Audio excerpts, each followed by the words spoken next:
Hola ballers, and welcome to a big one. This is going to be the conclusion of Act 2 into Act 3, which I can't believe exists. This is just a milestone in this game, seemingly, as we move into another portion of the game, and so many revelations happening, which we got surprisingly close, but not that surprising.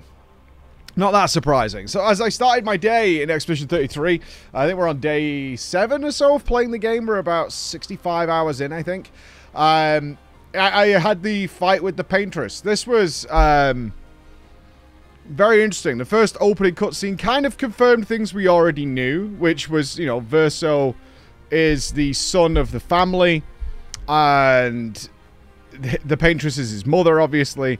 But she's confused, she's distraught, she's thinking it's games that are being played by Renoir. She's like, you're my son, you're my son. And then she looks at Maëlle and she calls her Alicia, and then she's like, no, this is games, you're messing with my mind. Which then led to the actual battle with the Paintress. This fight was good. It's not as good as the Renoir fights, but it's very good. The Renoir fights have been the standout ones so far in the main story, and I like this. I think at one point I pointed out how envious I would imagine some of Square Enix's as to how they handled where they basically go full galactic mode, which is a very classic end battle. For those of you who've never played the classic FFs, you should. They're phenomenal and hold up to this day. Standouts are like 4 and 6. But 16 went completely over the top. If you've played 16, they're boss fights. It might be worth you just YouTubing one if you've not played 16, just to see our boss fight. They're just so over the top and so ridiculous. This one kept it... It's over the top, but it's still relatively grounded within the world that exists. She tears reality open. She does all sorts of crazy things when she becomes enormous. Multiple phase fight. Really enjoyed that. But then we get the actual... huge amount of many cutscenes we'll play at once for our FF14 fans out there. That's the way it went down. And we got the full setting and scope of what this universe is. What is it? I came in with several theories that I've talked about the last few days. One, that Alicia was Maëlle. That seemed very, very clear to me. They could just be very physically similar, but it was very, very close. And also, that are we just existing in the mind, the trauma of the Paintress within a painting itself? Brother, I tire of the conflicts and deceptions that plague our family and theirs. So, I entrust you with this letter. Whether you give it to her is up to you. I'm at peace with what's to come. When the time comes, I hope you will be too. Maëlle, it's a strange feeling watching you with my brother, laughing and smiling, without the scars or the memories that afflict me. Alicia, as she was meant to be, not this painted version that I am.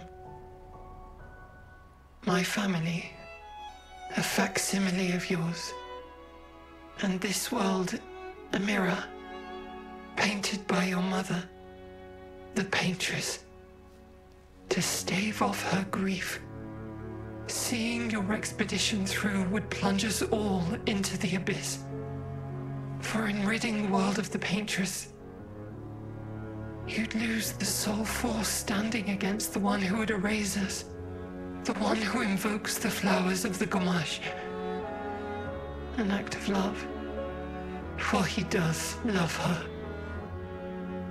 Your father. On her monolith, she paints a warning for us all, of the few she can save as her power wanes. We all wish for our families to thrive. Your family, however, believes only one can survive. But perhaps you'll find another way. You who have lived amongst us, perhaps you differ from your father and your sister, as I differ from mine. Your mother paints life, whilst your father, death. What will you paint?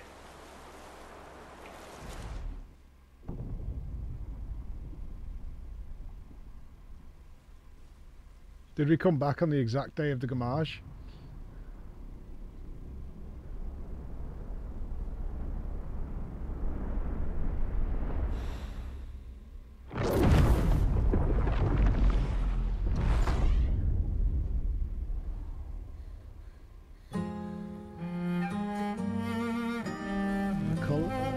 Oh no! Oh, F!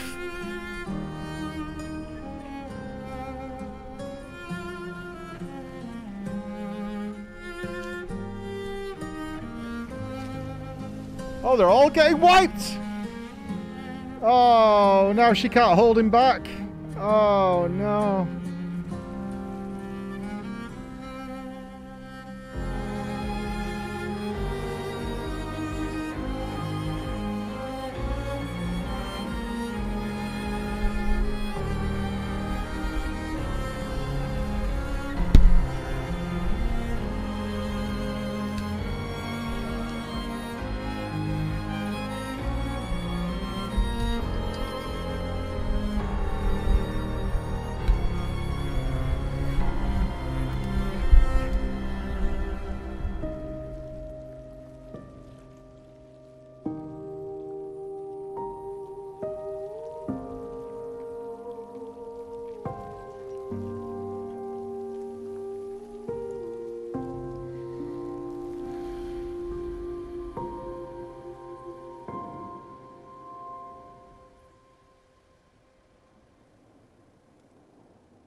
Now, we're going to get a little deep on this, because there's potential here for them to create the most hated, although a lot of people are enjoying the character that appears now, who has been mentioned several times, but she could be, Claire is the name of the character, could be the most despicable antagonist in the history of video games if they play their cards right. I think they have potentially a way of just creating this profoundly antagonistic nightmare person.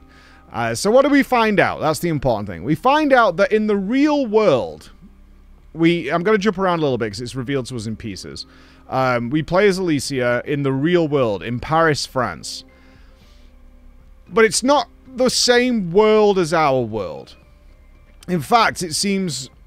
The impression I got is it seems relatively common that the society has got these sort of magical influenced aspects to them that have fallen into certain categories. Now, there are a lot of French people who are watching the stream who are pointing like there's a lot of similarities here to the way the French aristocracy was working, in that they're divided into these sort of castes, almost is a word I was looking for here. There's the painters, of which their family is painters. There's the writers who have conflict with the painters. And I really like the sort of meta approach that was happening here in terms of writers not understanding the creative side, in terms of actual the imagery and things that are coming out of there. There's a lot of inspiration coming from many, many areas here as to what they've created in the real world. And what the painters create are portraits that you can enter and enjoy in a very Assassin's Creed way, as Chris pointed out. It's very much an almost Assassin's Creed aspect of being able to travel into this. I assume this is supposed to be a form of entertainment or therapy almost, as you're able to travel into these worlds that have been depicted on the canvas and spend time there. And another aspect of this that I think people can relate to very easily is Inception, where the idea is that you go into the dream world for periods of time, and then you come out of it. And what's happened is there's been this devastating fire in which Verso was killed. The real Verso was killed, but the portrait that they're in, that we take part of Expedition 33 in, is Verso's portrait. It's actually the only portrait that Verso made when he was a child, is he painted all these, this wonderful sort of fantastical world where SK is actually his childhood imaginary hero. Very much, if you've seen the movie Inside Out, very much like Bing Bong. Noko and Monako are his dogs when he was young, and he's painted them into characters, and he's created this world. And given the loss and the trauma of Verso's death, of which the writers of the real world are seemingly some way responsible for that. Alicia / Mael, which are the same person, says she trusted them. She was manipulated by them in some way, which led to the fire. When Verso seemingly sacrificed himself in order to save Alicia, she did get burned. Obviously, she's burned in the real world, but something along those lines happened. And now the guilt has led the mother to be in there, and their father, Renoir, has gone in there to try and get them out. Now, the ultimate situation that's actually happening here is they're being heavily manipulated by the seemingly head painter. Mother was the main paintress, but now it's Clea. And Clea is a sociopath in a big, big way. And she's just like, get over it, right? People die, whatever. Even though it's her brother. She's like, oh, I haven't got time for this, like, these idiots. And she's manipulated the Expedition 33 world in order to try and get them out so they'll just get on with life and move on with things. She's made Renoir overpowered, like, intentionally. And she's put basically a mana drain debuff on her mother, Eileen. She's put a mana drain on her so she can't regenerate her chroma, which is why she's fading away, and that should cause the end of this conflict. So mother and father are fighting in the painting still. They've created this silly world where she sits on top of a mountain and she's trying to protect everybody, and she's even created fabrications of the family, and she's just like, ugh, it's so emotional and it's just not pragmatic enough for me, you know, like I can't believe she's letting her emotions control this way. Can you handle that?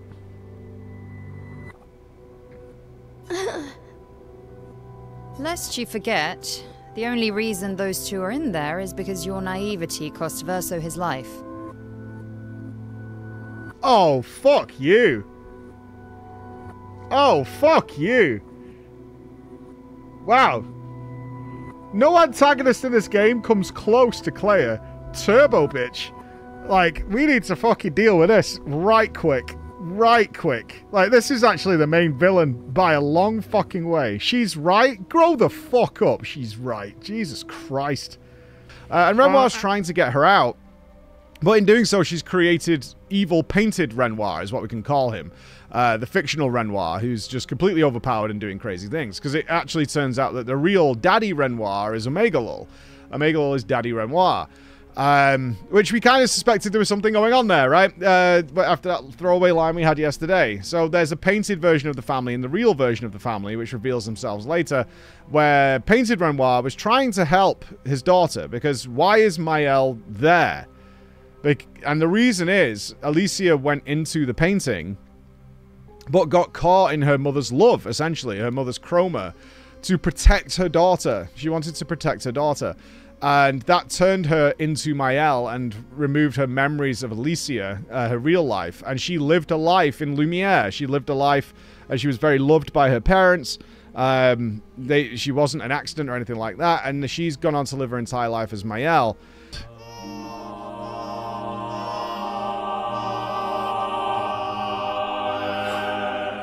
She's a girl. She's a girl. She's beautiful. What a lovely voice. My love, did you decide on a name? Yes. Oh, my darling girl. We have precious little time together. 3 years, I think they had, right? Know us. But I want you to know that you are loved. I want you to know you're not alone. You will always be the beautiful child I held in my arms. You will smile the brightest smile. You will cry iridescent tears. You will know love, and you will know pain.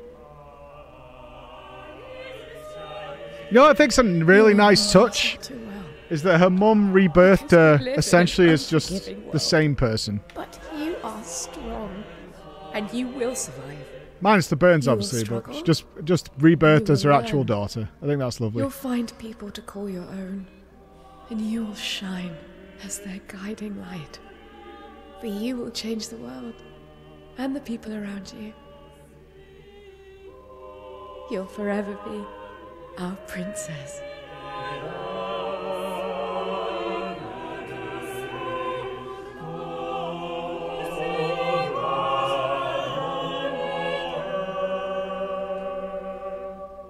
I have decided on her name.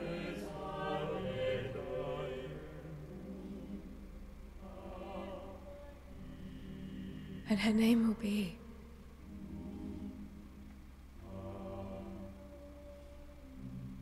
Mael.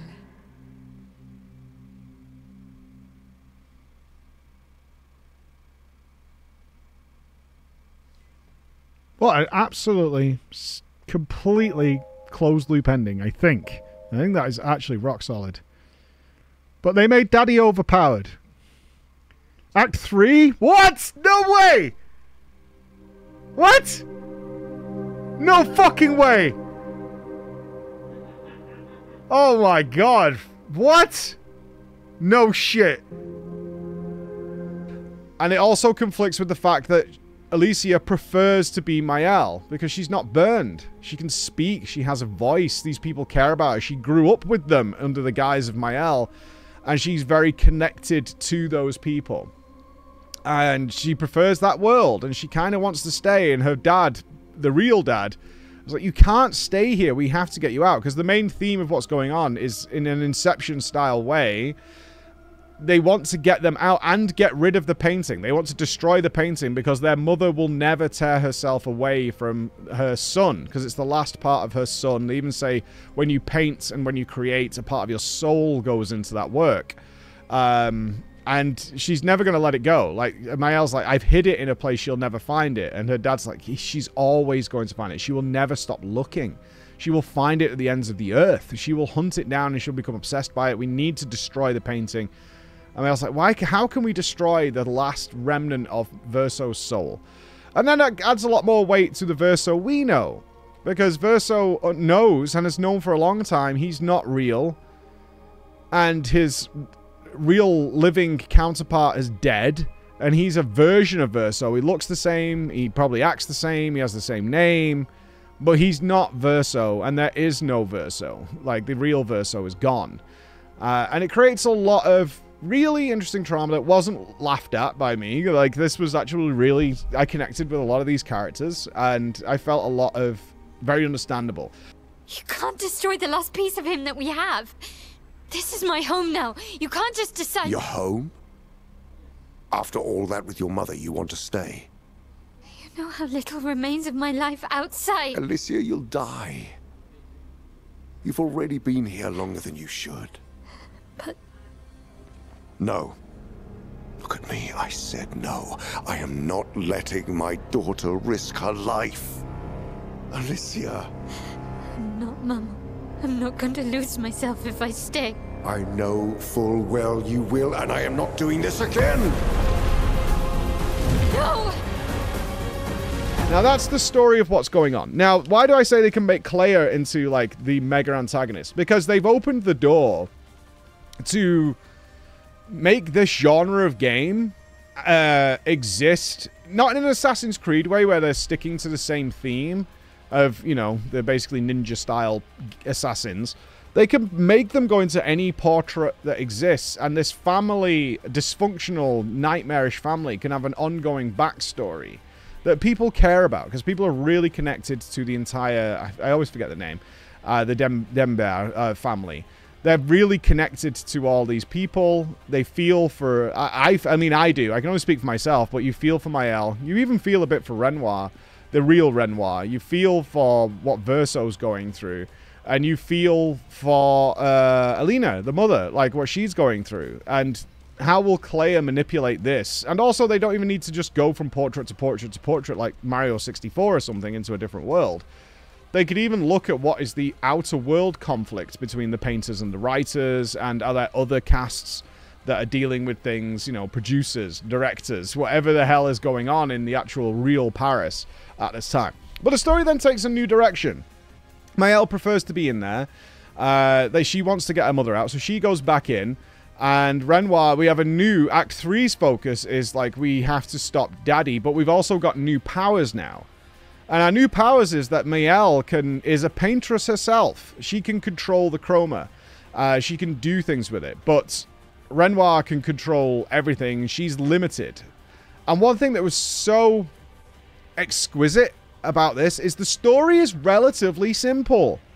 And I admire them so much for this. It's a very simple story. And when you keep the story very, very simple of this is traumatic, we've got these characters that have been through things, it doesn't open up a bunch of potential empty threads. And I talk about that in relation to a lot of games that will just have weird and wonderful things going on. Like this room doesn't have gravity and has magic for some reason. This room has a pocket watch that glows and tells, like, can move time. And you're like, ooh, what is going on there? And they just open all these doors because it's cool at the time. And it just doesn't tie into what's going on. And it ties into the fact that there's a reactor overloading. It's like, well, that doesn't make sense for what's going on here. They actually kept this story relatively simple. Simple set of characters that all make sense from the perspective of a child because it's Verso's world. And then they managed to tie up everything. It's such a tightly written story. Because my first question was, can Mael can bring back the people who were gamaged because their chroma is pure. They got gamaged into pure chroma. They can be brought back. So we get the whole team back, right? We get Lune back. We get Ciel back. We get SK back. We get Monaco back. They're all back. They were fine. But she can't bring back people who actually died in the world because their chroma is impure. They're like, oh, because why could we not bring Gustav back? Why can't we do that? And like, they deal with that almost immediately. It's like, yeah, we can't do that. If we bring them back, they're like impure. They're not their actual selves. Similar to what they said happens with Noko. Like, we could bring Noko back, but it's a different Noko because he actually died. It's not the same thing. It'll be like the physical aspects, kind of. But it's not the same Noko.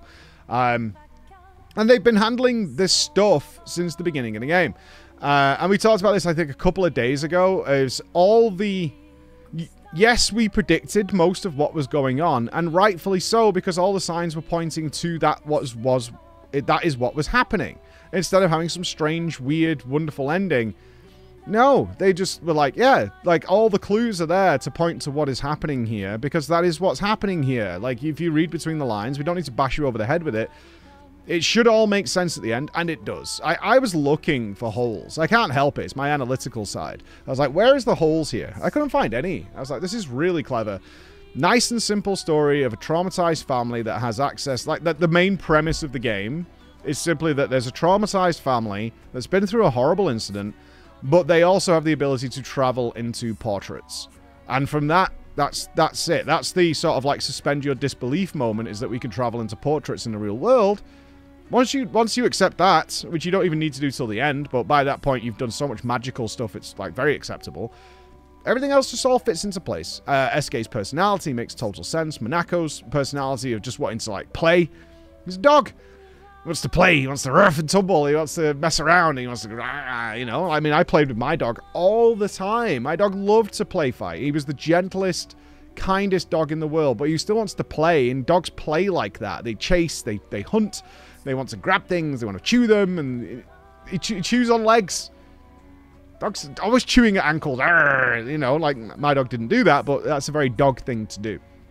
And Noko was a puppy. It follows you around all the time. It was a young dog. It just follows you around. It was a really lovely moment where you play as Alicia, where just the portraits in the mansion were just about Expedition 33. Yeah, it clearly took place long after the monolith had started. You're like, what is going on here? How do they know about Expedition 33? And that was part of Verso's painting.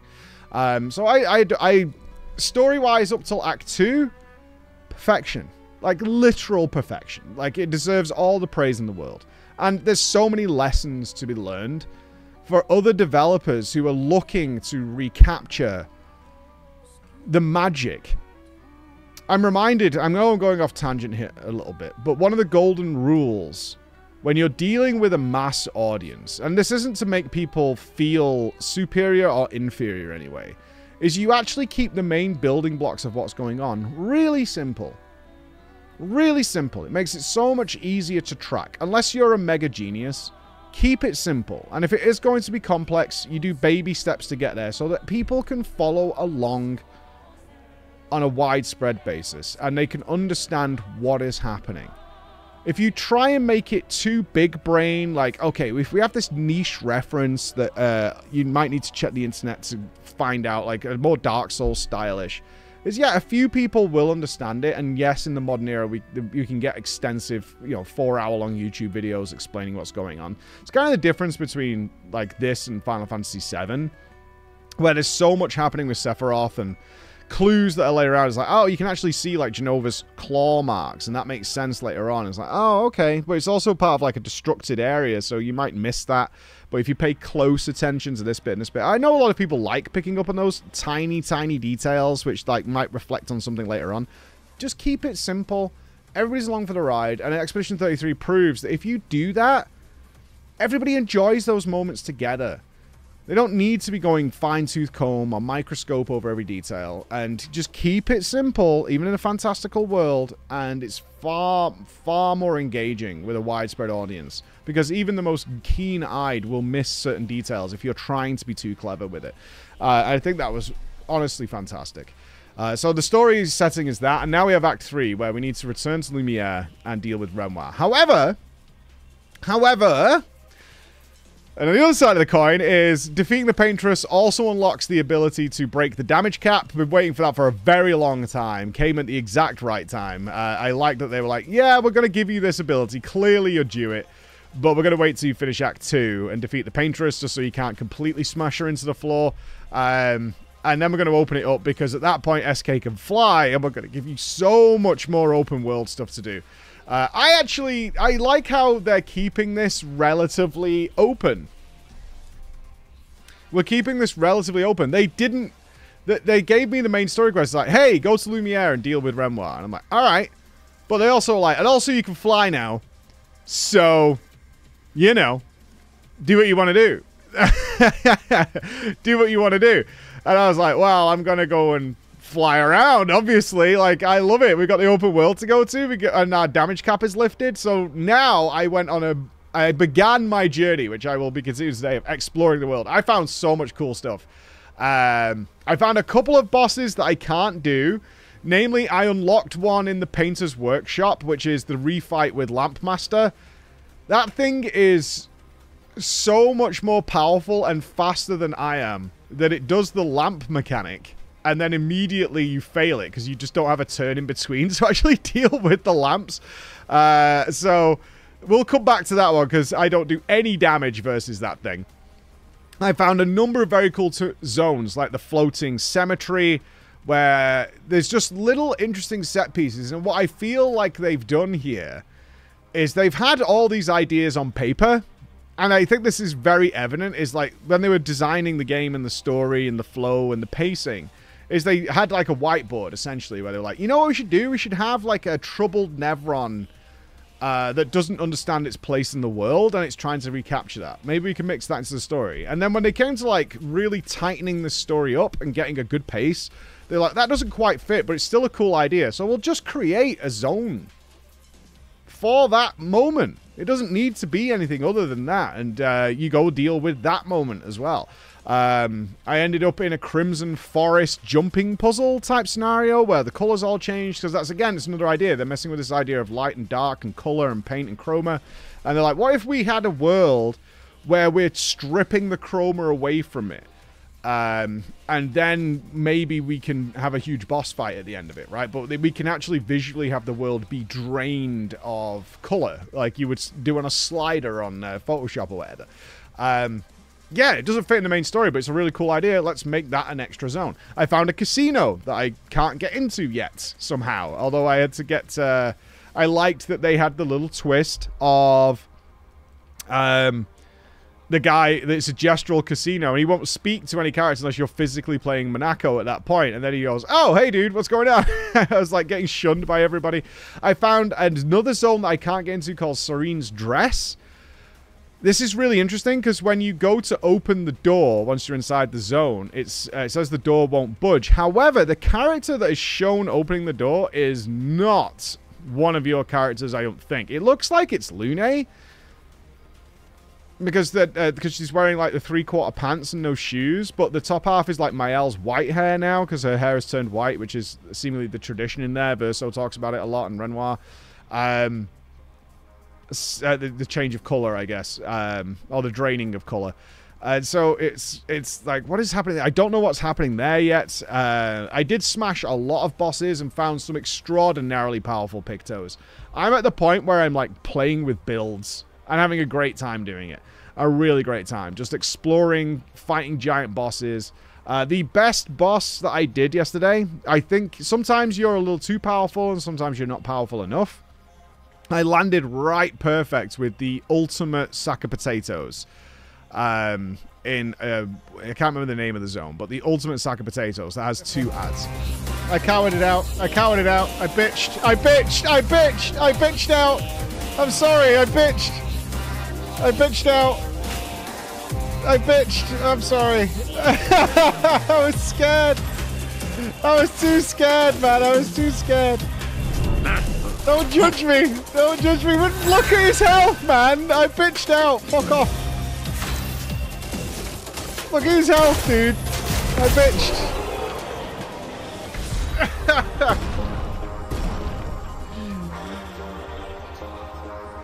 The Joyaro.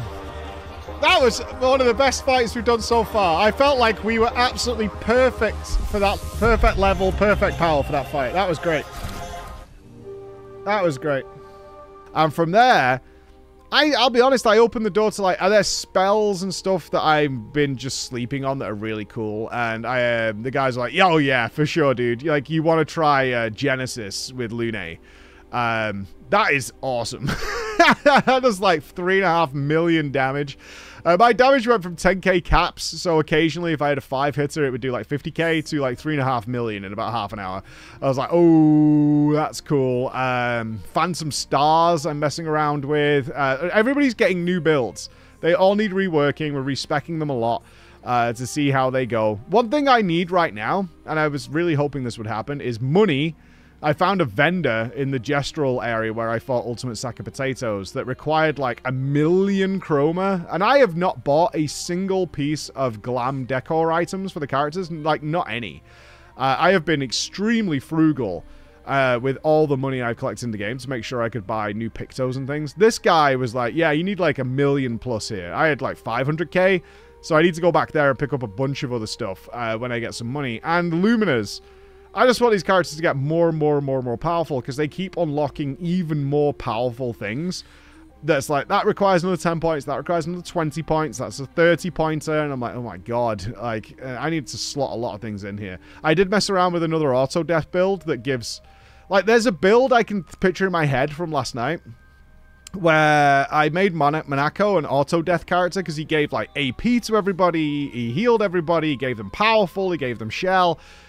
He also auto-revived, so he just died and came back to life. But he also gave them shields. And then I think I got a Picto where their damage is increased by 10% for every shield they've got.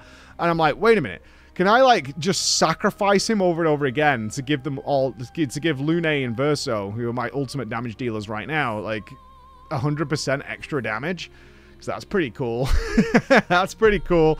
I can mess around with that. But I'm not out of Lumina, but I spent, I think, 100 yesterday, and I've re-earned 50 or so in the last couple of hours of playing. But I need, like, hundreds.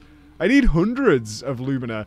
So I don't know where that comes from. Maybe post-Act 3, like, true endgame. I don't know. So my game plan right now is to mess around a bit in the open world with what I can do reasonably, then go and do the MSQ, and then probably see what opens up with the rest of the game. But, man, I am a long way from done with this, and we have another act to do. But the Act 2 conclusion, so good. So good. So I'll catch up with you later. Bye, guys.